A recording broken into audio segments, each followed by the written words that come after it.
प्रभु यीशु मसीह में मेरे प्रिय भाइयों और बहनों को जय मसीह की। मसीह धर्म की आधारशिला यानी कि फाउंडेशन इस बात पर आधारित है कि प्रभु यीशु मसीह को क्रूस पर चढ़ाया गया।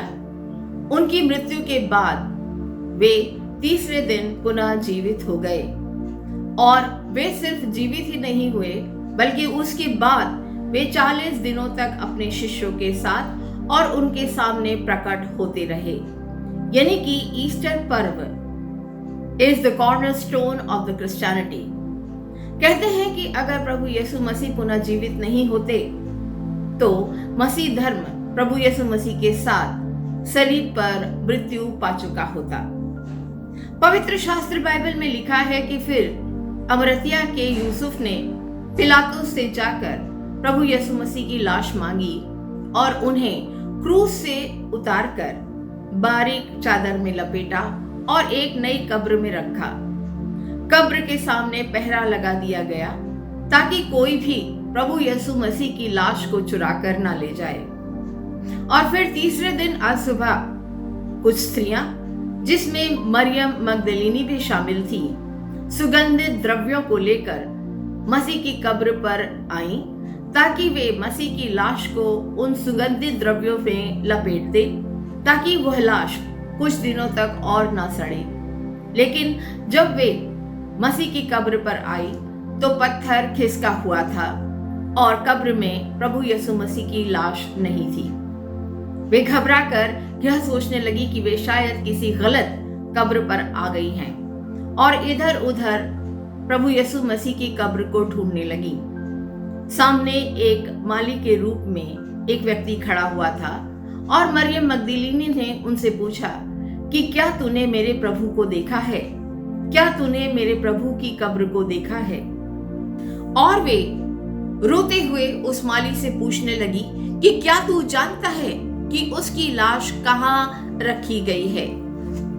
प्रभु यीशु मसीह के क्रूस पर चढ़ाए जाने के बाद उनके शिष्य भी कोठरी का दरवाजा बंद किए अंधेरे में एक आशाहीन अवस्था में अपने पुराने व्यवसाय को पुनः अंगीकार कर जीवन व्यतीत करने की सोच रहे थे और पतरस की वाणी में सुर से सुर मिलाकर कह रहे थे कि आओ मछली पकड़ने चले। इस मानसिक एवं प्राकृतिक अंधेरे में, इस निराशा की अवस्था में मरियम मगदलीनी उनके पास भागी भागी यीशु समाचार लेकर आती है कि प्रभु यीशु मसीह जीवित हैं। Jesus is alive. प्रभु यीशु मसीह में मेरे प्रिय भाइयों और बहनों, यह कहानी एक ऐसी विजय की कहानी है जिसे केवल प्रभु यीशु मसीह के साथ ही जोड़ा जा सकता है। It is Christ who could vanquish death, the invincible enemy of man. Yeshu Masih ने मौत पर केवल विजय ही नहीं पाई बल्कि उन्होंने हमें यह भी अधिकार दे दिया।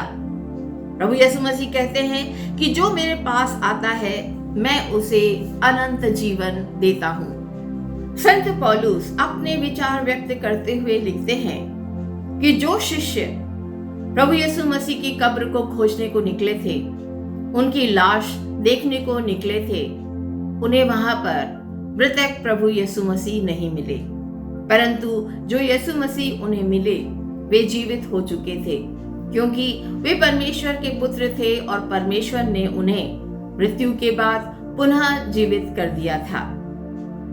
प्रभु यीशु मसीह अपने आप को 40 दिनों तक शिष्यों के सामने प्रकट करते रहे।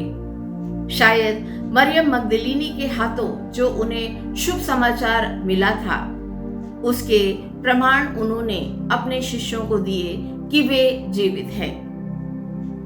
मसीह में मेरे प्रिय भाइयों और बहनों, हम लोगों में बहुत सारे लोग प्रभु यीशु मसीह को स्वीकारते हैं, प्रभु यीशु मसीह का प्रचार करते हैं, लेकिन उसके जीवित होने का प्रचार नहीं करते। मसीह धर्म 4 स्तंभों पर खड़ा हुआ है। यीशु मसीह का जन्म, यीशु मसीह की क्रूस पर मृत्यु, उसके पश्चात यीशु मसीह का जीवित होना और पेंतीकुस्त के दिन पवित्र आत्मा का उनके शिष्यों पर अवतरण होना। एक मसीह विद्वान लिखते हैं कि प्रभु यीशु मसीह का मृतकों में से जी उठना उनके शिष्यों में एक नए परिवर्तन के आगमन की घटना थी। मानो इस घटना पर मसीह धर्म का अस्तित्व टिका हुआ है। शिष्यों ने केवल इस बात की गवाही नहीं दी कि जिस कब्र में यीशु को रखा गया था वह खाली है, परंतु जो कुछ उन्होंने कहा और किया वह इस बात पर आधारित था कि उन्होंने जीवित प्रभु यीशु मसीह का दर्शन किया है और प्रभु यीशु मसीह उनके मध्य जीवित है। केवल यही नहीं, परंतु शिष्यों का यह भी दावा था कि कोई इस जीवित यीशु मसीह को उद्धारकर्ता के रूप में स्वीकार करेगा तो वह एक नया जीवन प्राप्त करेगा।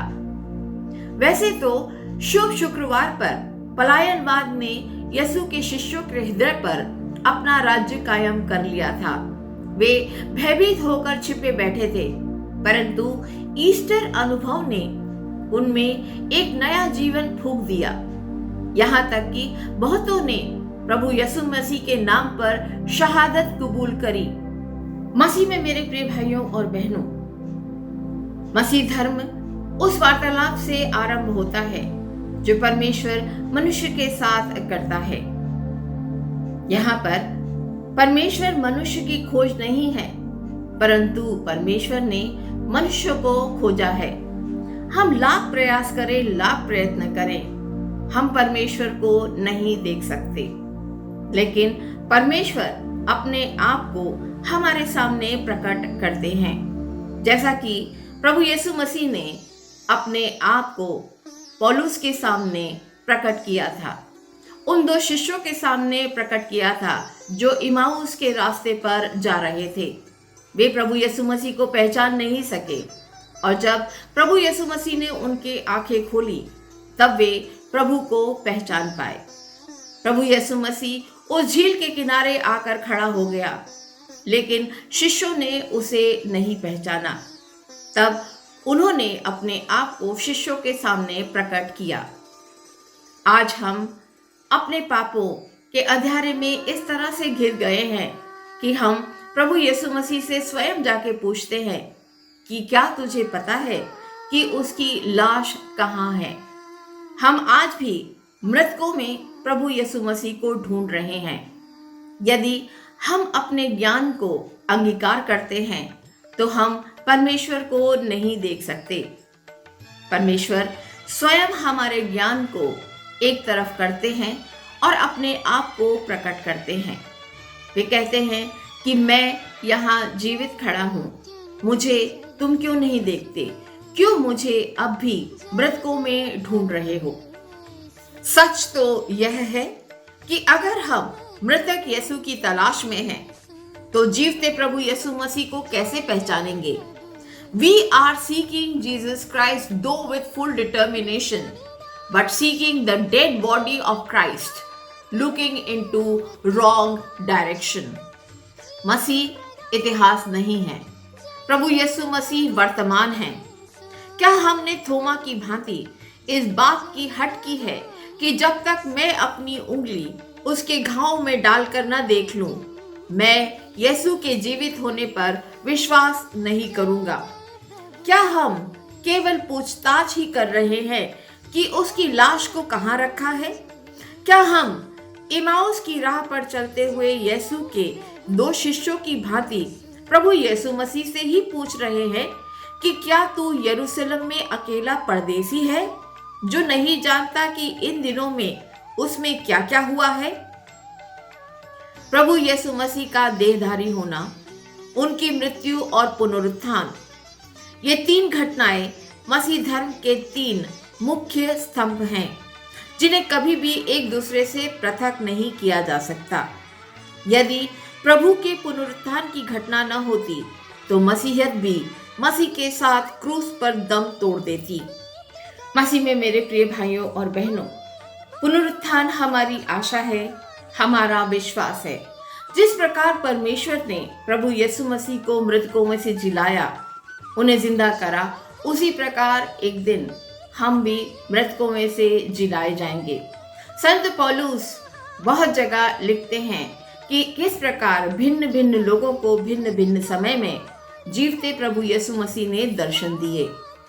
पुनरुत्थान पर मसीही विश्वास अडिग खड़ा हुआ है। इस नींव पर हमारा विश्वास खड़ा हुआ है। बहुत सारे लोग आए जिन्होंने मसीह धर्म को मिटाने की कोशिश करी, लेकिन मसीह धर्म पुनः जीवित होकर उनके सामने खड़ा हो गया, क्योंकि मसीह धर्म एक जीवते परमेश्वर पर, एक जीवते प्रभु यीशु मसीह पर खड़ा हुआ है, उनके साथ खड़ा हुआ है। वह विश्वास करता है कि हमारा प्रभु जीवित है। यीशु को मृतकों में ढूंढने वाले आज भी बहुत हैं। कुछ लोग तो यह भी प्रमाणित करने की कोशिश करते हैं कि उनकी कब्र भारत के कश्मीर में है, परंतु स्वर्गिक प्रकटीकरण हमें यह सूचना देता है कि वे यहाँ नहीं हैं और अपने कहे अनुसार जी उठे हैं। परमेश्वर का यह सबसे बड़ा आश्चर्य कर्म था। जैसे वे मृतकों में से जी उठे हैं, हमारा भी यह विश्वास है कि हम जो यीशु मसीह में हैं, मृत्यु के बाद आखिरी दिन जीवित होकर मसीह की संगति में शामिल हो जाएंगे। प्रभु यीशु मसीह में मेरे प्रिय भाइयों और बहनों, ईस्टर की घटना एक ऐसा अनुभव है जिसने भीरू पतरस को चट्टान पतरस में बदल दिया, जिसने साउल को पौलुस बना दिया। प्रभु यीशु मसीह ने मृत्यु पर विजय पाई, और ना ही केवल मृत्यु पर विजय पाई, परंतु आज वे प्रभु परमेश्वर के दाहिने ओर बैठे हैं और हमारी अनुशंसा कर रहे हैं। ईस्टर एक शुभ समाचार है कि प्रभु यीशु मसीह मृत्यु को प्राप्त नहीं हुए हैं, बल्कि वे पुनः जीवित हो गए हैं। Go, run and tell the world that Lord Jesus Christ is alive. He is living in this world. He is a living God. पुनरुत्थान की घटना कोई विभ्रम नहीं है। यह एक सत्य है कि प्रभु यीशु मसीह जीवित हैं। वे जीवित हैं मेरे और आपके हृदय में। वह जीवते परमेश्वर हैं जो इस संसार में हैं, जो हमारे साथ हैं। आइए हम इस ईस्टर के दिन उस जीवित प्रभु का प्रचार करें।